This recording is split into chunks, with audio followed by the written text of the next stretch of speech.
And get started if we can.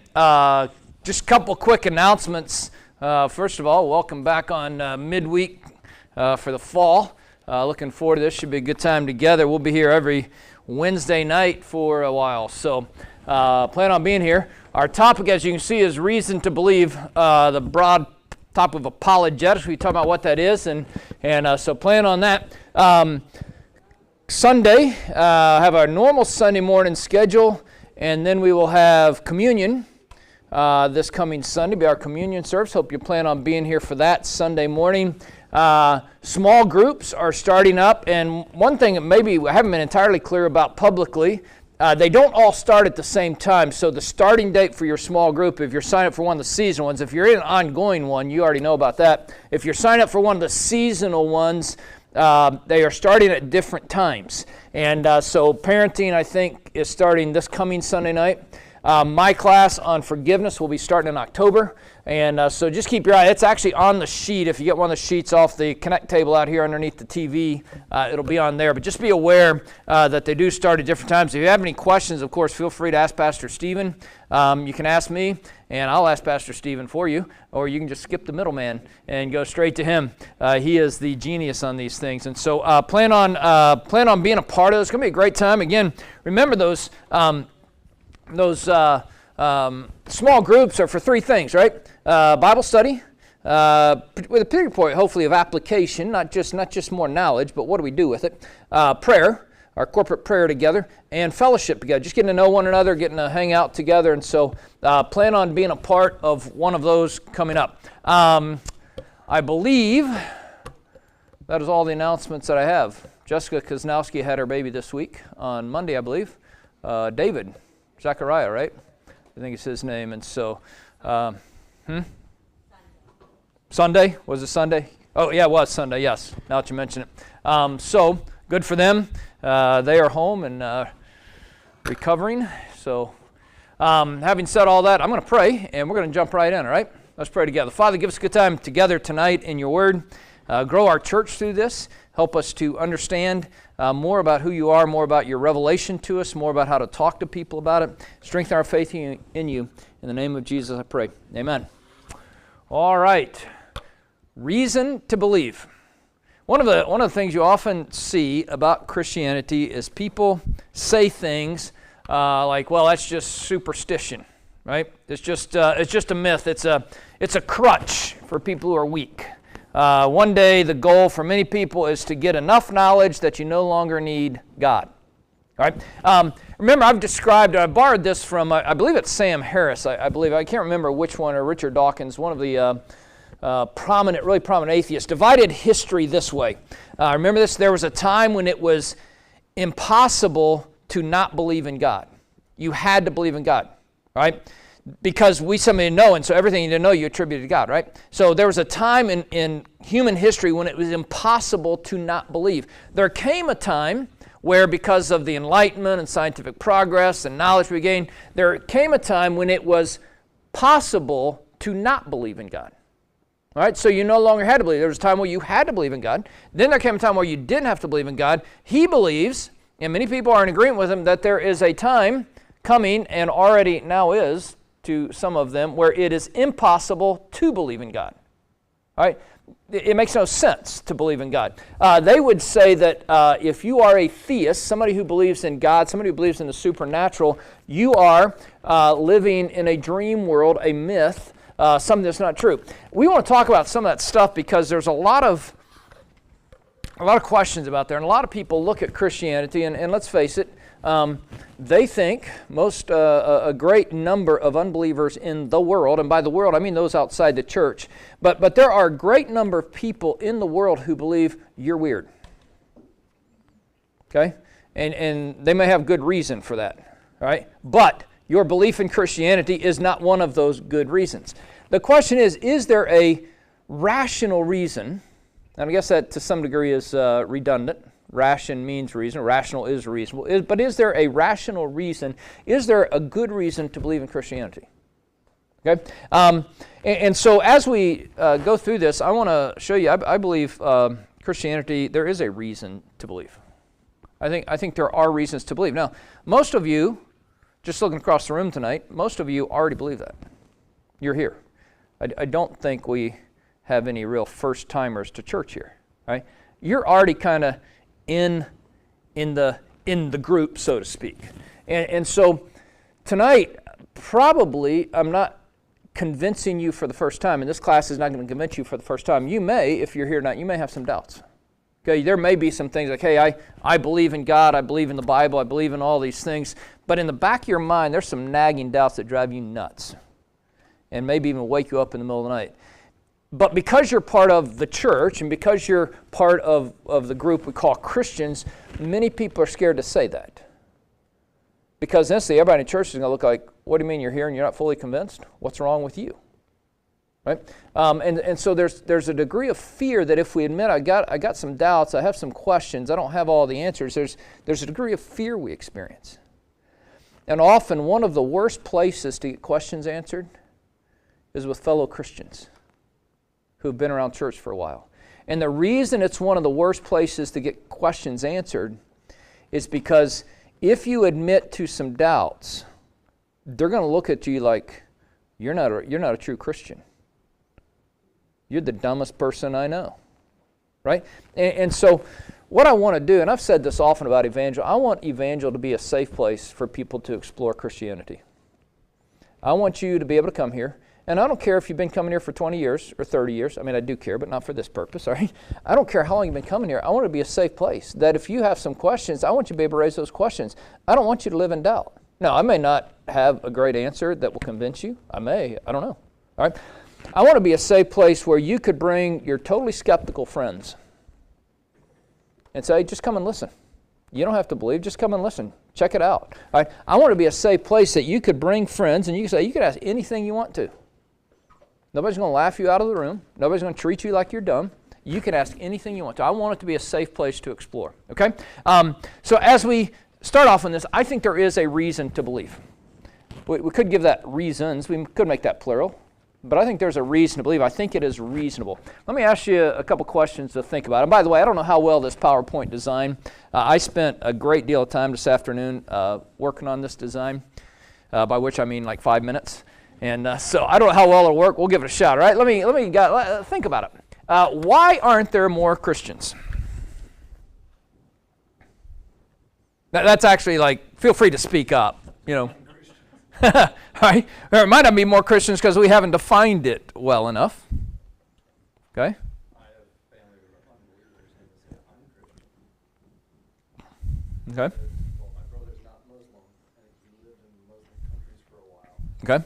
Well, I'm Christian. They're Muslim. Right. So Christian is in many places, Christian is a social category. You got Christians, you got Jews, you got Muslims, you got Buddhists, you got atheists, right? So it's a social category. So sometimes when we, from a church perspective, we would say, well, the reason there's not more Christians is because some people don't know Christianity well enough to know they're not one of us. All right? What's another reason there might not be more Christians? Anybody? They don't like to be told how to live their life. It's an issue of authority with some.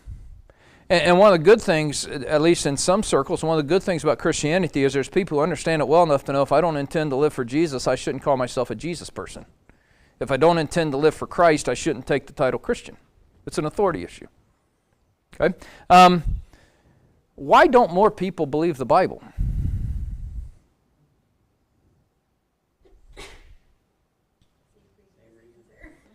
Same reasons, authority, right? Right? Yeah. All right. The Bible is understood by them to be a rule book of sorts, and they don't believe it because they understand that if they confess belief in it, they actually have to live by it. They believe it's outdated. They believe it's outdated. A lot of people, yeah. Why are you believing a 2,000-year-old book? They don't know it. Okay. They don't understand. Mm-hmm. The language. Yeah. Okay. They think it's a book of fables. Stuff totally made up. Book of myths. All right, good. A lot of reason. By the way, there's no set answers to these. And this is tied to it. Probably goes, why do people who claim to believe the Bible not live by it? we talk about the issue of authority. The issue of I like my life too well. And by the way, our churches are filled with these kind of people, right? Who claim to believe the Bible, but they don't actually live by the Bible, right? You got a lot of people like that. Why do young people leave the church? Who's the editor on this stuff? Good grief. Why do young people leave the church? I'm kidding. Oh, fall, yeah. Now, when I ask why do young people leave the church, I don't mean why they leave one church to go to another Bible preaching church. That's not the question here. The question is, why do they leave the church and go to no church at all? Because they've been forced to go from their mother and father by authority from them, and once they get old enough, they aren't grounded enough in their faith or what they believe. Okay, and think good. The world has more to offer. So one reason why they leave the church is because their faith was never their faith. The faith wasn't their faith. It was the faith of their parents. Okay? There's nothing for them. There's nothing for them? Okay, a lot of people leave the church because they don't see anything in it for them. Outside influences. Outside influences. They don't know why they believe what they are supposed to believe. They don't know why. We've never told them why to believe it. Good. There's a lot of answers to these, and these are just, as I say, think about it, just things, because at the heart of all of this is the topic of, is there reason to believe? Is there reason to be a Christian to begin with? Is there a reason to believe the Bible? Is there a reason to actually live by the Bible? Is there a reason to stay in church? And we can multiply these kinds of questions all over, but here's the reality. Every day in life, you are coming into contact with people in these categories.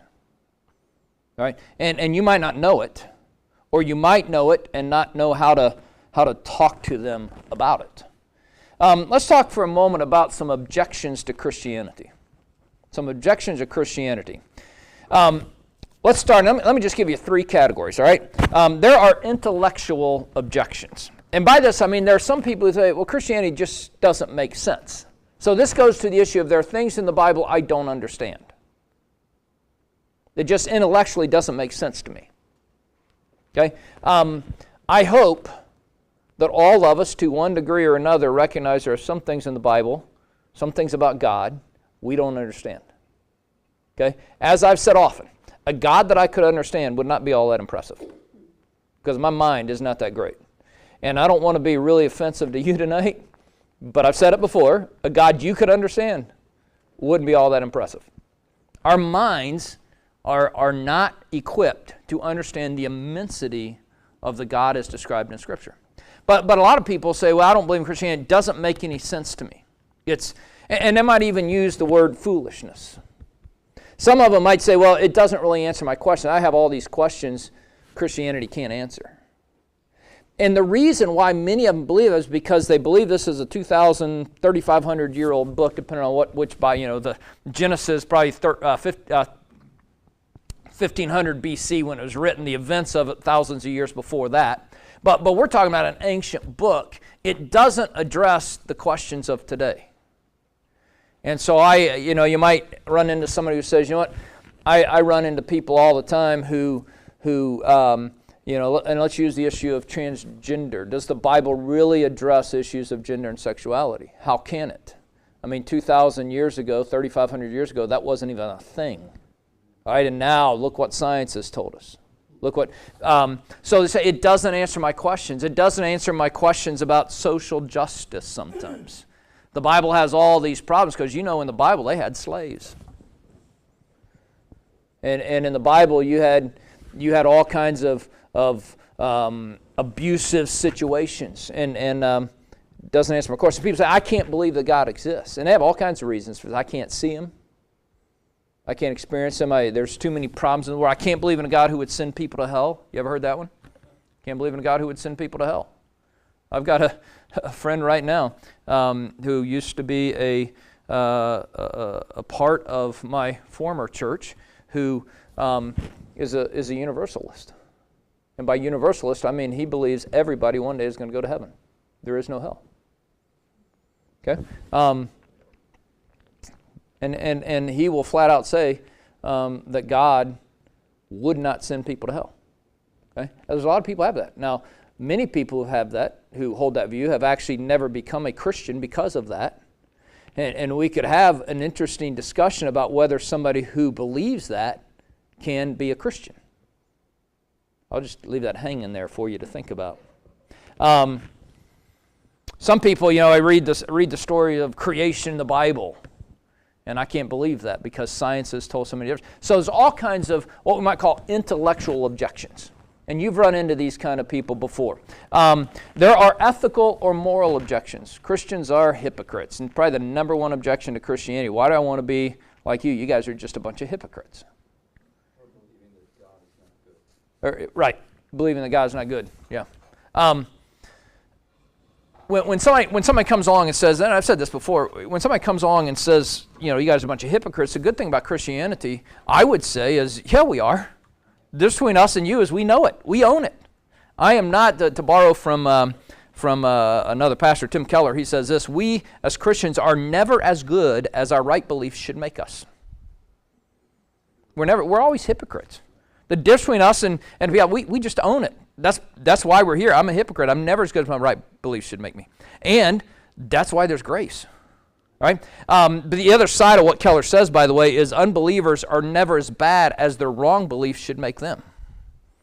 Whole different category of things, but something to think about there. Ethical and moral objections. Look at all the sex abuse scandals in the church. Seems like every week another one's popping up somewhere. And it's not just those churches out there. It's also happens in churches of our stripe. All right, and who wants to be? You guys claim to know God and be holy and all this stuff, and look at what you tolerate in your churches. Look at what you guys do. It's an ethical, moral objection. Don't cheat by looking ahead. Sometimes you have people say, "Well, atheists are just as good or better than Christians are." To which I respond, "Sure, it's entirely possible." So I had a friend who said one time, I'm better than most people who go to your church. Like, I knew this person. I said, you are. Not really the point. Doesn't really help you that much because the people who go to my church are pretty bad. We know it.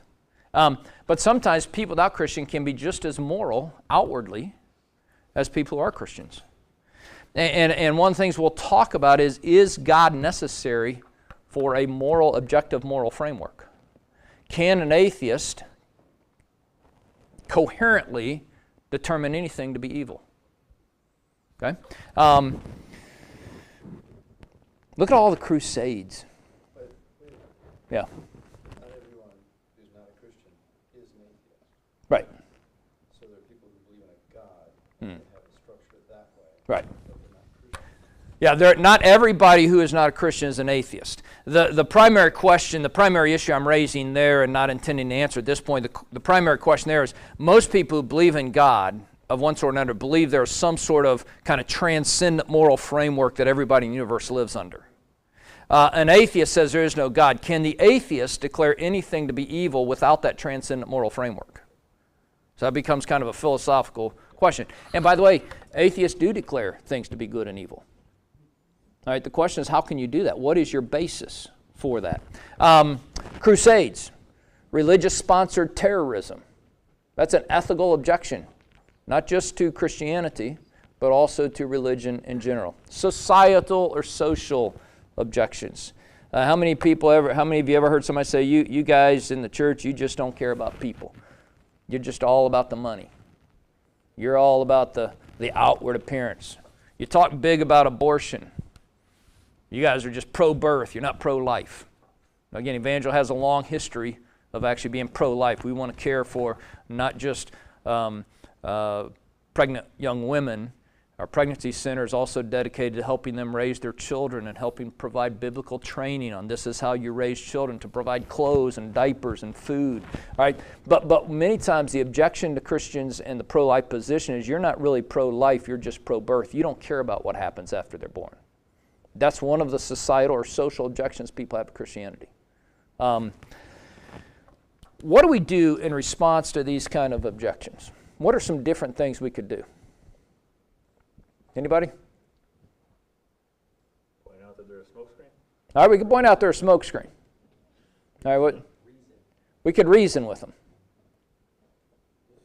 Just listen to them. We could listen to them. Share truth. All right. How can we respond? Is where, you come to the sin nature. Mm-hmm. That's where a lot of people that aren't believers say, I've lived a good life, I've not killed anybody. Yeah. Things like that. And we have to have a way to address those kinds of things. Why do I need Christianity? Why do I need the gospel? Why do I need Jesus? I'm a decent person on my own. I don't need all that other stuff. All right, so here are 4 responses we can have. We can give canned responses. God said so. Right? How can you be so stupid? And don't kid yourself, this kind of stuff goes on. Last few weeks, some of you noticed I hammered social media a few times on Sunday morning. I'm convinced that people say stuff on social media that they probably wouldn't say face to face. I'm also convinced that our society is becoming more and more callous that the stuff they say on social media they actually would say face to face. So I'm not quite sure where to go with that one. But sometimes God said so. How can you be so dumb as to not believe it? Now, how many of you think that's going to engender a conversation about issues? Probably not, right? We can give no response. We can hide in fear. And in fact, sometimes what we do is we kind of gather ourselves in little holy huddles of Christians and talk about how we would answer these people if we were going to actually answer them, but we don't actually go and answer them. We don't have conversations with them. We just kind of run in fear because we don't know what to say. And by the way, many times we don't know what to say. We have no idea. And that's one reason I'm doing this, because I want to equip you. I'll say in a minute, I want to equip you to engage in conversations with people. The one thing that won't help is running away and hiding, because that doesn't help anything. Okay? We can begin to question our own faith, even to walk away from it. This is what is being called now deconstruction. A lot of people who grow up in church are deconstructing. It's become kind of a code word for questioning their faith. Right? A lot of children have grown up in the faith. They've been taught, God is real. God created. Jesus died on the cross. All this stuff. And then they get to a place in life where it's not their own faith, and they begin to deconstruct their faith. I'm not really bothered by that. I love those kind of conversations. There are times I would rather talk to deconstructing people than Christians sometimes. It can be a fruitful conversation. But we can be, as many people in these, you start having conversations and you start hearing somebody's objection, like, oh, yeah, I don't have an answer. Maybe they're right. But you can't say that, right? In the church, you can't go to church and say, my friend said this week that there's no reason to believe in God, and I'm starting to agree with him because there's a whole bunch of problems in the world I don't have answers for. Jerry? What do you mean by deconstruction if they're turning away from Yes, what happens? Deconstruction is what's being thrown around today in the sense of you've held this kind of, you have kind of this building of faith in your life, this kind of structure of faith that you've grown up with. And then you begin questioning it, and you take this piece out of it and that piece out of it, and this no longer makes sense, and you kind of tear down your faith. I saw a guy today on social media talking about healthy ways to deconstruct and unhealthy ways to deconstruct. I don't think it's necessarily a bad thing. I think there are times where, particularly as we grow up in the faith, there are times where we ought to be able to reason our way. I think Christianity is rational. I think there are reasons to believe. But so many times we just kind of punt. Well, how does the atonement work? Jesus died on the cross. And does God exist? We just kind of punted on that. And then when it comes time, people start putting these thoughts in our mind. Then we're like, oh, wait a second, I don't have an answer. And then our own faith begins to crumble. Own faith, Matt.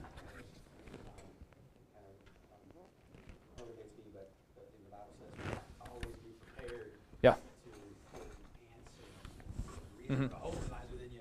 I think it's on us. We've got Yeah. to study and Right. know. We can't be lazy Christians who don't know answers. Right. This guy Mm-hmm. We gotta know. We've got to know, and that's one reason. I'll get to that in just a second. One of the things that, well, let's just go here. We can honor their questions and seek together to find answers. When you honor somebody's questions, you honor their humanity. I mean, listen, if you want to have a fruitful conversation with somebody, it doesn't do any good to mock them. Nobody comes closer to the Christian truth because you laugh at their sincere questions. Nobody's going to become closer to belief because you call them stupid. Right? That's just not the way. And oftentimes God honors the conversation. Right? And so we're going to talk about it. And by the way, this is going to be this is going to go on all fall. So I'm not going to hammer everything here tonight. Somebody well, what about this? What about that? We'll get there probably. All right? Honor their questions. When somebody comes to you as a skeptic, it's okay. All right? Everybody started somewhere. Honor their questions.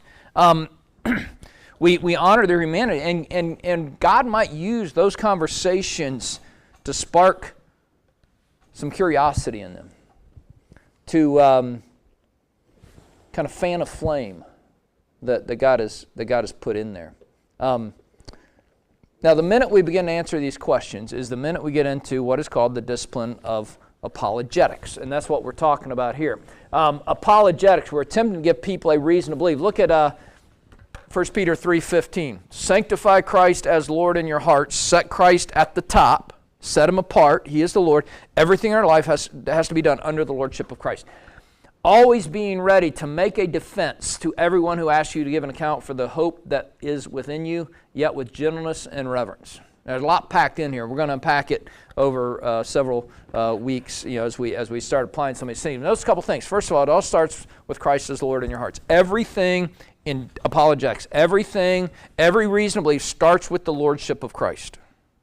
Okay, everything does. Now, that's going to play a major part in how we go about it. Right? But everything starts with the Lordship of Christ. Always being ready to make a defense. That make a defense, there is the Greek word, and I don't do this often, but it's a Greek word, apologia. That is apologetics. You can kind of hear it there. Apologia, apologetics, apologetics. That's how you get there. All right? It is to give a defense, to give an answer, to give a reason, I think is what the King James says. Right? Anybody here remember the King James? To give a reason for the hope that lies within you. I think that's what it says. For the hope that is in you. One of the things Christians live by is hope. All right, it's hope. One of the major themes of redemption in the Bible is there is hope of a better day. There's hope of a restoration. There's hope of consummation at the end of the day. There is a hope that this broken world is not the end. And when people come along and say, how can you be a Christian? How can you believe there's a God who is good when you see all the brokenness in the world? Are you able to give a defense of your hope? When somebody comes along and says, how in the world can you believe that Jesus died for your sins and that just kind of magically frees you from all the penalties? Can you give a hope for that? Can you give a reason why you hope? And hope there is not like, man, I'm hoping one day. It's a settled conviction that something is true. It's part of faith. Faith and hope, they are closely connected. Closely connected. Now notice the last line. Well, jump back just a second. That is in you. The hope is in us. The hope is part of our whole view, our whole worldview. The hope is something that we have. All right? Notice the last line. Yet with gentleness and reverence. Again, mocking is probably not going to get you very far. All right? Always think, you hear two people yelling at each other. And it seems like the louder they yell, the closer they get. And you're like, why are you yelling? They can hear you. And you get closer and closer because you're really amped up and nobody listens. With gentleness and reverence, one of the things we have to be able to do with our faith is be able to engage with people with gentleness and reverence. Okay, it's part of the command of the Bible. So what we're going to try to do is talk this fall about how to talk to people about our faith. And particularly in the context of objections, doubts, questions. All right?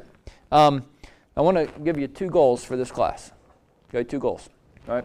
Strengthen your own faith. I don't know where you're at. Maybe you have no questions at all about Christianity. Maybe you know the Bible perfectly and you understand God perfectly and you have no questions left. You're in the wrong class. Okay? I just tell you that. In fact, you're probably dead.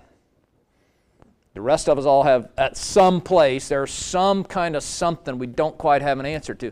And by that, I don't mean the fact you don't have an answer. I don't mean like you're on the precipice of falling off the cliff of faith into atheism or some other religion. I don't mean that. I just mean at some point there are things in my mind, I admit I don't fully understand exactly how the Bible fits together in some places. Right? Now, I keep studying. I'm not giving up on that. I'm not on the precipice of faith. To my knowledge. I mean, you don't have a pastor who's going to walk away from the faith on Monday after he's done preaching. I'm convinced that if God's not real and Jesus didn't die for my sin, this world wouldn't exist. All right, and I'll explain that as we go on. But hopefully through this we'll strengthen our own faith. And if you have some questions, we'll get some answers to those things. So I want it to strengthen our faith. I know one thing, when you have an atheist that doesn't believe, you can see that sometimes. But someone that's been a believer for, as you say, for years and years, even pastors, to walk away, like you say, and say, I don't believe that anymore. To believe what he believed for. Yeah. It is and I know some who have done that, and it's a strange thing. When you see somebody who's given their whole life to teaching others, and then at the end they walk away. It's similar, I think, in some sense to what Paul says in 1 Corinthians 9, and probably the sense in the context of self-control, but I think it's connected to this, where Paul says, I discipline my body and make it my servant, so that after I preach to others, I myself will not be disqualified. That he doesn't want to run the race and tell everybody else how to run the race and in the end fall away from it. Do something to compromise that. And I think it's the same thing. I don't want to spend my life teaching the Bible to people only to come down on my deathbed and say, hey, you know what, I really never believed it to begin with. It was just a way to make a living, doing something I was reasonably good at doing. That's not what it is. It's got to be something that's in us. But the doubts come, and I want us to strengthen our own faith in it. And by the way, the fact that you're here tonight means those doubts, whatever they may be, haven't completely driven you away. You're here, right? That means you're here. You're at least at some level willing to engage in it. I hope this class will enable you to engage with others in conversation. You might be convinced of your belief, but you're not able to talk to others about it. You ever had a conversation, somebody raises something, you're like, yeah, I'm pretty sure I don't believe that, but I don't really know why. All right? I want to equip you to engage in others. By the way, one of the reasons why I preach the way I do, or at least try to preach the way I try to preach, is because I want you to be able to take the things I say and use them in your conversations with others. You don't have to reinvent the wheel. I don't. I study the Scriptures, and I read what other people have said about them. I don't sit down and try to reinvent the wheel every week. I want you to hear it said from me in a way that then you can then take it and put it to practice with others. I want you to be able to engage in others. Someone may raise an objection, and you reject the objection. But you don't know why? Hopefully we'll equip you with some of that. I read this today. I thought this was good. There's a book called Mama Bear Apologetics. Got some really interesting stuff in it. It was on our book wall out there for a minute. It's not up there. But let me read this to you. What if we could prime our children to think biblically before they are presented with the questions that challenge the faith? Thinking biblically isn't merely about knowing Bible verses, though that's a great place to start. No, thinking biblically is about taking what we know from the Bible and understanding how the principles presented in it apply to everyday situations.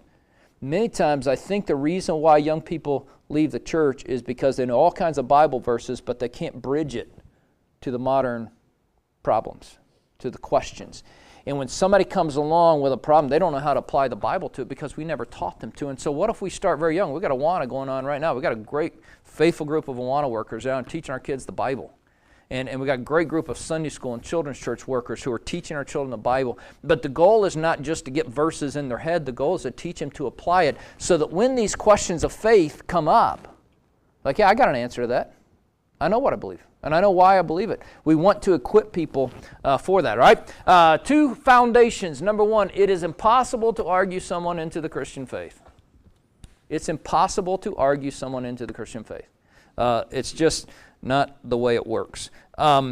Debate and discussion are great tools. Paul, in the book of Acts, he reasoned with them. He debated them. He had conversations with them. All kinds of different things. But it's impossible to argue someone into the Christian faith. Why? Because their problem, many of their objections will be intellectual in nature, but their primary problem is not intellectual, it's moral. Listen to Ephesians 4.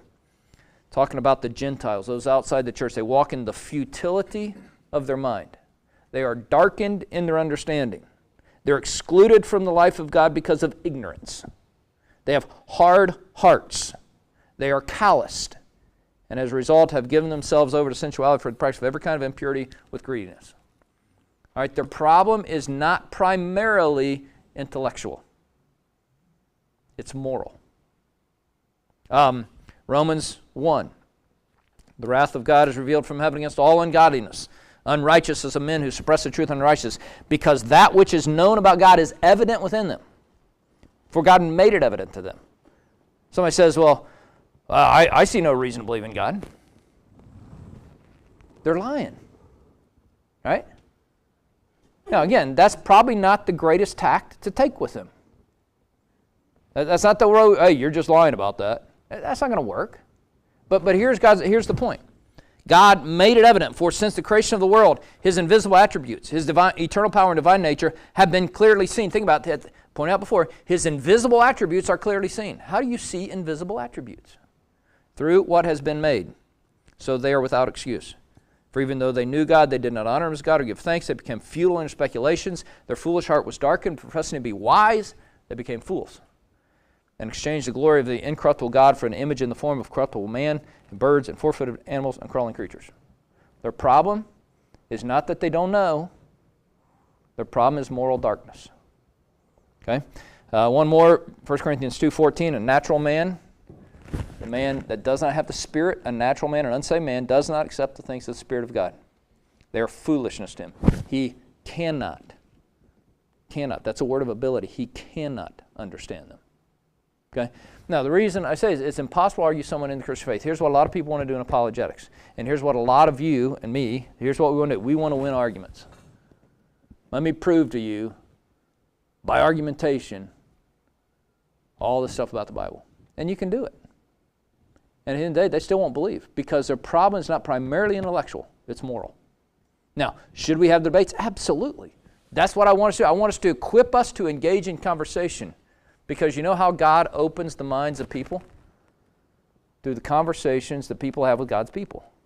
And you can, through conversations, you can be a tool, you can be an instrument that God uses to open the eyes of somebody. But I'm reminded in 2 Corinthians 4, when talking to Paul says, we're not of those who adulterate the Word of God, handle it deceitfully. The God of this world has blinded their minds, so that they cannot see the light of the glory of God in the face of Christ. If our gospel is hid, it's hid to those who are perishing. They're blind, and how bright does the light have to be for a blind person to see? It doesn't matter. They're blind. You can be under a 10,000 watt light bulb, and if you're blind, it doesn't matter. Benny and Monica. Paul, probably was the greatest apologist. Yeah. He always believed in God, Mm-hmm. but he didn't believe in Jesus. Right. He Mm-hmm. killed people, Right. because of trying to stamp out Christianity. Right. That's where Jesus, there's a lot of people that believe in God, but they don't believe in Jesus. Right. And the light, and by the way, that's what sets Christianity. When people say, well, Jews and Christians and Muslims, they're all like monotheists, they're all the same, right? No, they're not. Jesus is kind of the key distinguisher there. And Paul, and when you read like the book of Acts, when he reasons with them from the Scriptures in the synagogue at Thessalonica, why did he reason with them from the Scriptures? Because they already believe the Scriptures, right? When he goes to Mars Hill, he doesn't open the Scriptures in Acts 17 on Mars Hill. He talks about the God who created the world, this altar to an unknown or perhaps an unknowable God. This kind of empty clause you have just in case there's one you missed. He reasons with them a different way. Monica. Can you explain how he uses us as a tool to open their eyes as far as the Holy Spirit and God's Word? I mean, Right. in that Yeah. because Yeah. it's So, not like we can open their eyes. right. That's hard for a man to do. Right. The reason I chuckle a little bit is because my answer is no, I can't explain it. There's something unexplainable in how God uses human witness to open the eyes of spiritually blind people. Right, so, as far as using the Holy Spirit and Right. the Word in that statement, Mhm. it sounds like we can do it on our own. Yeah. You know, Right. And I would say part of the point of this is impossible to argue something we can't do on our own. The Holy Spirit has to be at work. The God, go back to 2 Corinthians 4. The God who caused light to shine out of darkness is the one who shined and shown in our hearts to give the light of the glory of God in the face of Christ. I think I quoted that fairly closely. And so Paul there in 2 Corinthians, he reaches back to creation. God caused light to shine out of darkness. Boom. It happened. All right. How does he do it? He's the one who shines in our hearts so that we can see. There is something supernatural that takes place. I would put it in the category of regeneration, that God supernaturally opens through the preaching of the Word. It doesn't take place apart from the preaching or the communication of the Word. It takes place through it, that God uses the Word to open the eyes of the heart. And I think it is mystical to some degree. That is to say, we can't really define it.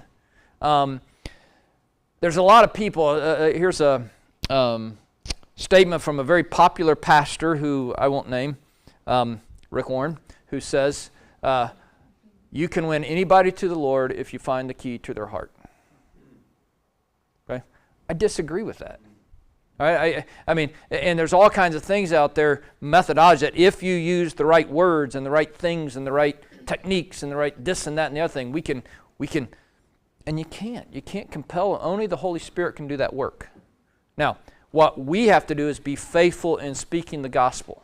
We have to be faithful in talking to people. We have to be faithful in preaching as a church, as individuals, in our relationships. But only God can do that. And so somehow in conversation, and so part of the question, I think this ties into that, are there people seeking after God? And that's a whole nother theological category, and we'll talk a little bit about it as we go through this. But part of the question people have is when somebody starts asking questions, they might be just surface level questions. People who like to argue on the other side. There might be the work of God going on in their hearts, that God has prompted them to seek Him. And God says, if you seek me with all your heart, you'll find me. So God uses our words, God uses our conversations somehow, but I don't know exactly how that works. Remember John 3, Nicodemus. The Spirit works, blows wherever it wills, like the wind, blows wherever it will. All right? There's this sort of supernatural work that we can't really define. But when the light comes on, somebody believes. All right? The second thing I would say here as a foundational point is there are no true unbelievers. Now, we have this category, we're believers, they're unbelievers. They don't believe yet, they're unbelievers. Follow me on this. There are no true unbelievers. There are people who simply believe other things. All doubts, and here I'm quoting Tim Keller, all doubts, however skeptical and cynical they may seem, are really a set of alternate beliefs. Really a set of alternate beliefs. So it says, I don't believe this. What are they saying? I believe something else. So again, let me put it like in the terms of atheist. Atheist says, I don't believe in God. All right? So you believe there is no God. No, I don't believe in God. Well, you believe there's no God. It's fine, just say that. All right, it's a belief system. Now, the reason why they put it the way they are, I've had conversations with atheists who object, well, no. So you believe there's no God, right? No, I don't believe there's a God. And they keep going back to this. You don't believe something. The negative is you believe there's no God. It's a belief system. There are no real unbelievers. They're simply alternate belief systems. All right. One of the goals of apologetics is to reveal to people their alternate beliefs and to demonstrate why those alternate beliefs are unable to fully answer the questions they're asking. Some of you heard the name Francis Schaeffer, and I'll land this plane here real quick. All right. Some of you heard the name Francis Schaeffer, right? Anybody? Francis Schaeffer, apologist, middle part of the 1900s, died in 1980s, I believe. I don't remember the exact date. Known for a place called Le Brie in Switzerland, where it was kind of a place young people would go to study apologetics, study Christianity. Schaeffer is an interesting guy to read, and very philosophical in a lot of ways. But he talks about this people trying to draw a circle of meaning big enough to explain everything. A circle that could explain everything in life. And he talked about apart from Christianity, apart from Christian theism, you can't draw a circle big enough to encompass everything. And in there, I believe this is the first of his trilogy. He talks about they fall below the line of despair. Because they can't draw a circle big enough to explain everything, they fall below the line of despair, and they just fall into nihilism, just total despair. Now, the goal of apologetics is to get people to say what you really believe can't sustain your life. You believe something, it's not big enough. The problem is not you believe too much, the problem is you believe too little. You don't have a big enough, what some people call a GT, a grand theory of everything, a meta-narrative that explains all of life. Our goal in having conversation, again, you don't have to get that technical with people, but the goal in conversation is say, you believe something, let me show you why what you believe doesn't explain it. It's not big enough. I mean, we'll talk about the problem of evil. The biggest problem of evil is how you define evil. And if you don't believe in God, what is evil? And what do you use to define it by? We'll talk about some of that, all right? I think that's where moral relativism and moral absolutes come in too. Yeah. But they have to be anchored to something. They can't be anchored firmly in midair. They've got to be anchored to something, all right? 2 parts. This course will be 2 parts. Largely part 1, part 2, but we'll kind of mix them up a little bit, all right? Here's part 1 is the methodology of apologetics. All right, the methodology. What we mean by this is the foundational and philosophical issues. The blindness of the human heart. How do we reason with somebody who's blind? All right, we're going to deal with some of those kinds of things. It's going to involve some big words and big ideas. You have to have a methodology before you have the conversation. You got to understand some of these things. Now, you've had these conversations, but this helps when you understand what's going on behind the scenes a little bit. And this is the category of epistemology. There's a big word for you. What's epistemology? It's basically the justification of knowledge. Why do we believe something? How do we know that to be true? And there's some people, their epistemology is empiricism, which is a big word for what they can sense. Why do I believe this table's here? Because I can sense it, I can feel it, I can see it, I can run into it, I can hurt myself on it. Why don't you believe in God? Because I can't sense Him. That's empiricism. It's a self-defeating principle, by the way. Okay? But epistemology, on what basis do you say something to be true? All right, the second category, then we're going to talk about the practice of apologetics. How do we actually do it? When we start talking about what are reasons why you should believe the Bible? Give you some actual reasons how you can talk to people. What are reasons you should believe God exists? Give you some reasons. Talk about how to have the conversation. Now, with all this in mind, we've covered a lot of stuff here. And introductions by nature tend to be probably a little bit drier than maybe some other stuff could be. But here's my goal for you. All right, there are some foundational issues you have to understand because there's a lot of people who have questions out there in our own church. There are some people who will be here Sunday who are this close to never coming back because there's some questions they can't quite reconcile. There's some thoughts they have about God that they can't speak to anybody. They can't say it to you because they fear you're not going to understand, and you're going to put them over in the back corner of the auditorium where all the doubters sit. There's some people in our church who wrestle with the goodness of God in the midst of evil, the midst of pain and sickness and sorrow. How can God be good if my loved one has this horrible health problem? How can God be good if my loved one is suffering because somebody committed a crime against them? How can God be real if there's evil in the world? And they come because they don't want you calling them because, hey, we missed you last week. So they show up, but they have a lot of deep doubts. And my encouragement to you is I want to equip you to have conversations.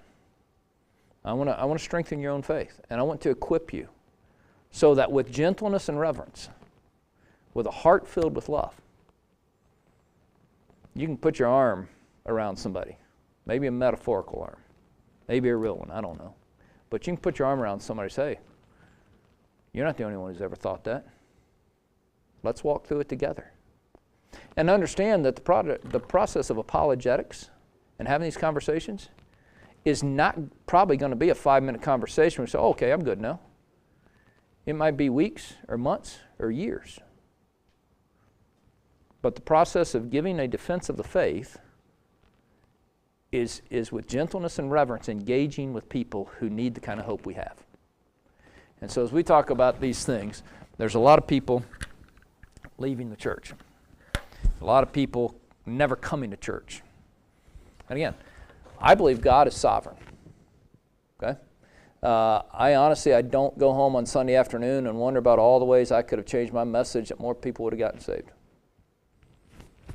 Maybe I should. I go home and think about what I did say. Did that this week. I said something. I went home and thought, man, maybe I shouldn't have said that. I asked a few people about it. But here's, I don't, because I believe God is sovereign. But I believe God uses people like you and I to engage in conversation. And what you need is somebody with a question to sit down and love them and talk them through it and assure them, we're not kicking you out over this. This is the safest place you can be right now. In a church where we're going to honor your humanity, we're going to honor your questions, we're going to honor your skepticism. And you don't believe what we believe? Come Sunday anyway. You don't have to believe what I believe to show up in church. Okay? So we want to love people and equip you for that. Matt.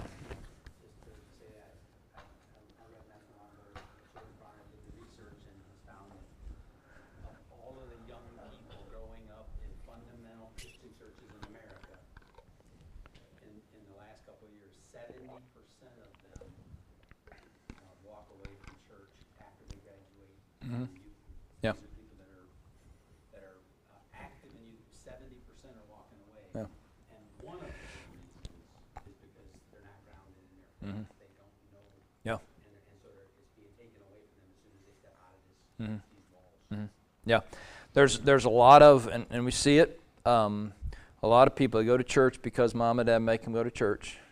And the first Sunday they have their own apartment. This is the first Sunday they miss church. And then just goes down the road. And a lot is because they were never grounded. We recently, hired Barry to be our youth leader. And one of the things I was clear on from day one, even I think when I candidated as a pastor 5 years ago now, I want a disciple maker, not an activities director. We'll have activities, all right? The kids will have fun. But I want somebody who's going to make disciples, somebody who's going to teach them. And by the way, that may limit us to some degree. I'm okay with that. I want disciples. I want kids, teenagers, young people in our one. I want them brought up not just to know Bible verses, but to know truth. And as much as we can to get them to own it themselves. There came a day when I grew up in a Christian home. I grew up with a dad who's in church more than I am because they still have Sunday night services every week. And they don't take 3 weeks off at the end of summer and at the beginning of summer. But there came a day when my faith had to be mine. Now, my faith very closely resembles my dad's faith because it was passed down. Not in everything, but it very closely resembles my dad's faith because it was passed down. And that's what we want to do. Pass it down to a generation to come. Strengthen our own faith and pass it down to a generation to come. Let's end it there. I'm always glad to have further conversations. Benny. I wanted to say, where you said that God is sovereign, and He is, and that all majority of preachers, when they get up to preach, they ask to be anointed by the Holy Mhm, mhm. Spirit, that it's their Yes. word speaking, but Yes. it's speaking through God's word, Mhm. you know. All right. You know, you don't have to question, Mhm. did I say, Yeah. hopefully, Yeah. God is sovereign in it. By the way, speaking of Sunday and preaching, this Sunday in our Why We series, Why We Preach the Bible. And somebody, well, it's the Bible. Of course we preach. But a lot of people, we'll talk about why we do it and how and why I do what I do. So I hope you'll plan on being here for Why We Week 2, Sunday morning, Communion Sunday morning. I hope you'll plan on being here for it. There are prayer sheets, I think, out here in the hallway. My goal was to be done at 7:30 so we could have some prayer time. I missed it by 12 minutes, but hey, here we are. So grab some people, grab some prayer sheets. Have a great night, great week. I will see you Sunday morning. All right, let me pray, and then we'll have some prayer time. Father, thank you for your word. Talk about you've given us a lot of reasons to believe in the world around us, and you are supernaturally working our hearts to create that faith, to enlighten our eyes of our hearts so we can believe it. Use us. Strengthen our own faith, and then use us to build faith in others by the power of the Word, through the work of the Spirit in our conversations. Grow our church for your glory and our faith in you. In the name of Christ I pray. Amen.